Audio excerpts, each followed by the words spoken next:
চিনি তো দাও না।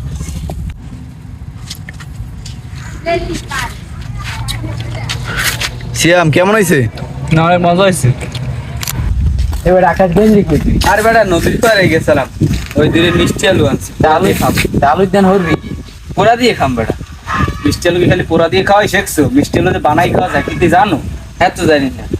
হ্যাঁ তোর আজ দেখাইতেছি মিষ্টি আলুকে আমি বানাইতে লগ এই সুপ মামা আছে ধরো।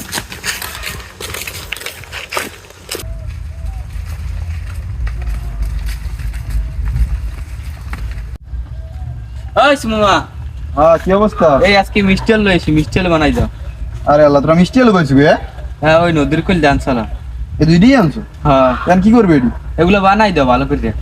তোরা মিষ্টি আলু বানানি খাও না কোনো সময়? না এটি তোমার দ্বারা আইস।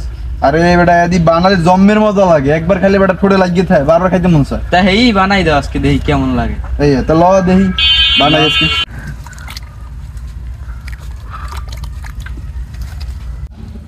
তা প্রথমে আমরা আলুগুলোরে ভালোভাবে ছিলে নিব।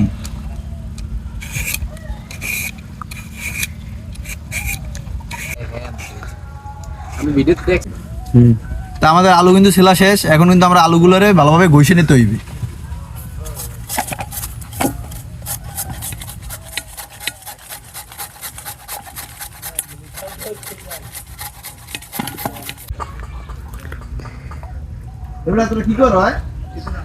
তো দর্শক আমাদের কিন্তু আলুগুলো কুচনো হয়ে গেছে, এখন আমরা এগুলোরে মাখাবো।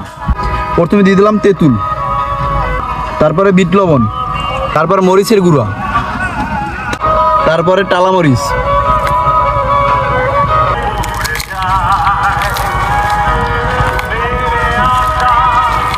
তারপরে দিয়ে দেবো সরিষার তেল,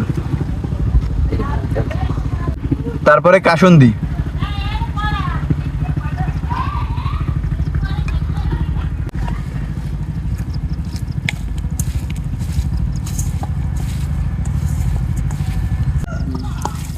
চিনি তো দাও না।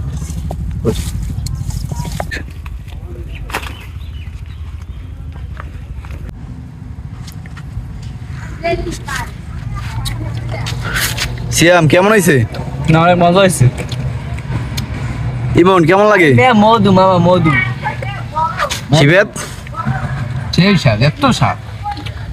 আকাশ ভাল লাগে? আরে ম্যাম নিজে কি খাইতেছে এই তো করতে নেমে এত স্বাদ। হ্যাঁ 10-এ কত দেওয়া যায়? 100 10-এ 100 দেওয়া যায়? খাইলে খাই